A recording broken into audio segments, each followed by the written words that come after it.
The fluorescent lights above David flickered faintly in the quiet of his office. It was nearly 9:30 p.m., and the hum of the air conditioner was the only sound left in the building. Most of his colleagues had long since gone home, leaving behind a silence that pressed heavily against him. He was bent over his laptop, reviewing the final lines of a proposal for a construction contract. His temples ached, his coffee was cold, and the fatigue in his eyes felt bone deep. He reached for it without much thought. A message from Emily, his wife of 6 years, lit up the screen. David stared at the words for a moment, a small frown tugging at his brow. Emily worked in advertising, and long hours weren't unusual for her. Still, something about the message felt off. It wasn't the first time she had stayed late this month, but it was the first time the words felt stripped of warmth. No emojis, no playful teasing, just a flat statement followed by a forced, "Love you." He shook his head, pushing the thought aside. Emily was ambitious. It was one of the reasons he fell in love with her. While he had built his career slowly, methodical and steady, she had always raced ahead, chasing bigger dreams with an energy that both impressed and intimidated him. Maybe that drive required sacrifices like this. He shut his laptop, slid it into his bag, and pushed his chair back. The office floor echoed under his footsteps as he made his way out. In the parking garage, the hum of the city filtered in. The laughter of people spilling out of restaurants, the muted thump of bass from a nearby bar, the distant wail of a siren. David climbed into his car, started the engine, and tried to silence the unease rising in his chest. He told himself he was being paranoid. A text message wasn't proof of anything. Marriage required trust, and trust meant giving each other the benefit of the doubt. Then his phone buzzed again. This time it wasn't Emily. A photo had been posted by Kara, one of Emily's closest friends. The image filled his screen. Not in her office, not in the glow of a computer screen, not anywhere near the late night of work she had claimed. She was sitting on the lap of a man David didn't recognize, her smile wide and easy, her hand resting lightly on his shoulder. The man's arm was wrapped around her waist, casually, possessively, like they had known each other for years. The caption was innocent enough. "Best night ever, drinks with the crew." But David couldn't look away from the way Emily leaned into him. The familiarity in their body language, the sparkle in her eyes that hadn't been there for David in months. His hands trembled as he held the phone. The air in the car seemed to vanish. Mocking. He wanted to deny it, to believe it was a misunderstanding. Maybe it was a joke, a silly pose among friends after a drink too many. Maybe Kara had posted the photo out of context. But Emily's expression was undeniable.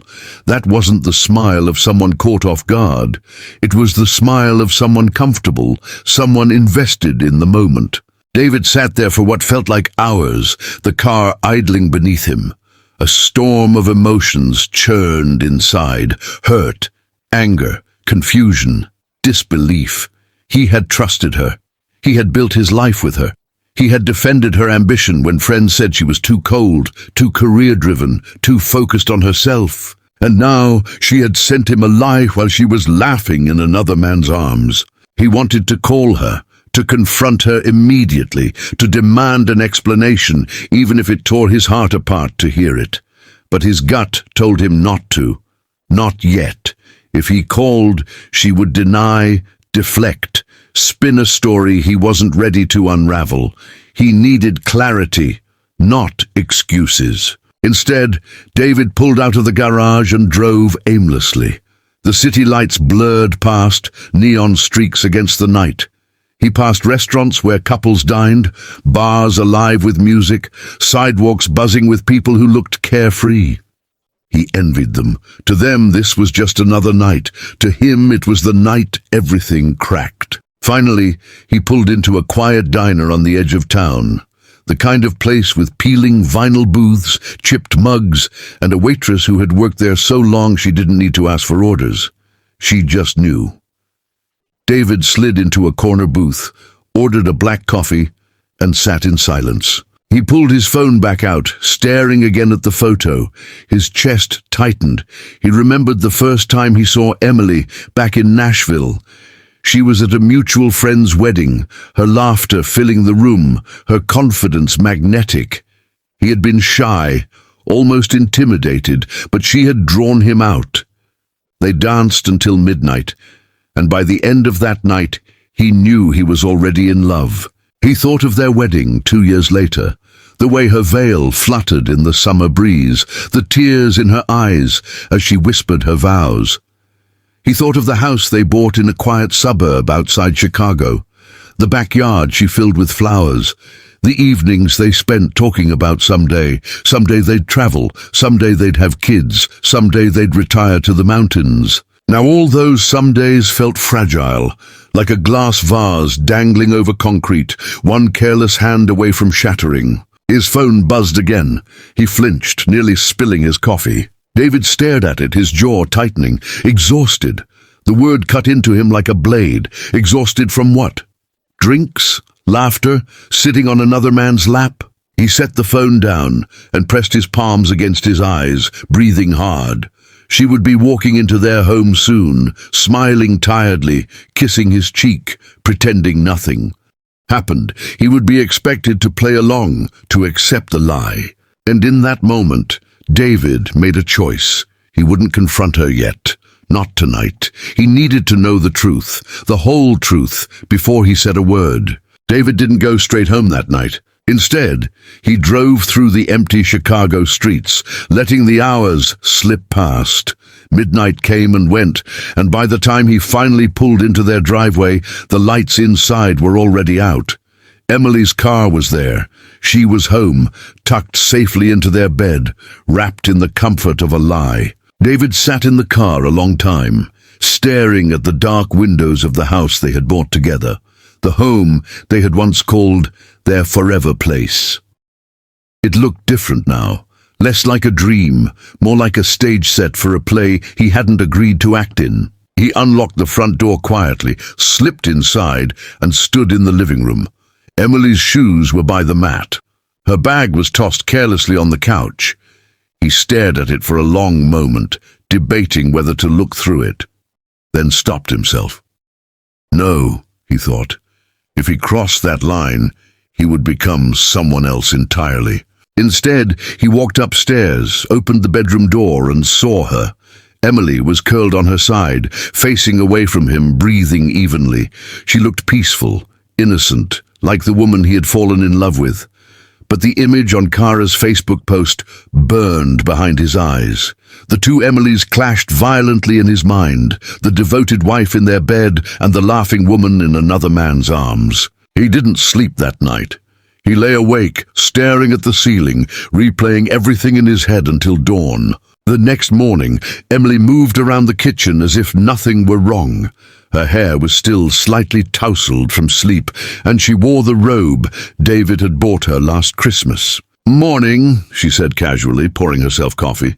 "You were out late last night. Everything okay at work?" David studied her. She was calm, too calm. It struck him then that deception must not be new to her. She had learned how to slip it on like a second skin. "Yeah," he said evenly, his voice giving nothing away. "Work ran long. You?" She smiled faintly. "Exhausting night, deadlines. I didn't get home until late." David's throat tightened. She lied without a flicker of hesitation. If he hadn't seen the photo, he might have believed her. The conversation ended there. But inside, David made another choice. He would find out who the man was. Over the next week, David became a quiet investigator. During the day, he went to work as usual. At night, while Emily claimed she was working late again, he dug into Kara's social media, following threads of photos, likes and tags. The man's name surfaced quickly: Ryan Callahan, a co-worker from Emily's firm, newly divorced. Charming, outgoing, the type of man who could make friends in an empty room. On a gut punch, there were more shots of group outings, bars, rooftop parties, office gatherings, and in several of them there was Emily, always near Ryan, always laughing, always lit up in a way she hadn't been around David for months. The evidence piled up until denial was impossible. One night, when Emily left again with the excuse of finishing a campaign draft, David didn't stay home. He followed. He parked across the street from the upscale bar downtown and waited. An hour later, he saw her through the glass, standing close to Ryan, their heads bent together in conversation. When Ryan's hand slipped onto her waist, she didn't flinch. She leaned into it. David's chest tightened. He gripped the steering wheel so hard, his knuckles turned white. Part of him wanted to storm inside, drag her out, demand answers in front of everyone. But another part, the colder, steadier part, held him back.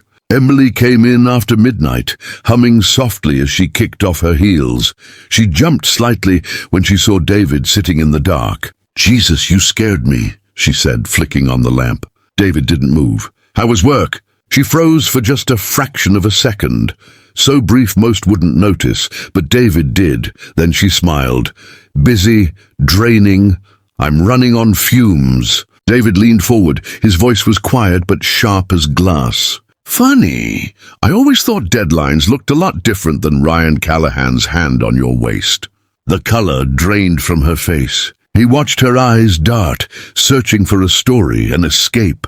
She opened her mouth, then closed it again. Finally, she whispered, "You followed me." David shook his head slowly. "No, I saw the pictures, Kara's post, and then more. I didn't want to believe it, but I needed to see for myself." Silence stretched between them. Emily's hands trembled slightly as she gripped the back of a chair. "David, it's not what you think." "Don't," he snapped. His voice cracked, but his eyes stayed cold. "Don't insult me with lies. Not now. You've been lying for weeks, maybe longer. You text me that you're working late, and then you're out with him, sitting in his lap, Emily. Do you know what that does to me?" Her eyes filled with tears, but he couldn't tell if they were from guilt or fear of losing her safety net. "I didn't mean for it to happen," she whispered. "Ryan, he was there when I felt like you weren't. You've been so distant, so focused on work, David laughed bitterly. "So this is my fault. That's the story. I wasn't enough, so you found someone who made you feel alive." "No," he cut her off, standing. His voice was low, final. "You don't get to say that anymore. You loved me when we built this life. You loved me when you promised forever. But somewhere along the way, you traded that love for him." But a hollow ache. He walked to the door, opened it, and stood aside. "If Ryan makes you feel alive, go to him. But don't come back here and pretend to love me. I can't live inside a lie." She stared at him, trembling, torn between shame and desperation. For a moment, David thought she might fight for him, beg for another chance. But she didn't. She walked past him, into the night. David stood in the silence of the house that had once been their dream, now nothing more than walls and memories. The ache in his chest was unbearable, but beneath it, a strange clarity settled in. He had lost her long before tonight. Tonight, he had only found the truth. And though it shattered him, he knew something else too. From this moment forward, he would rebuild, not with lies, not with borrowed love, but with the truth.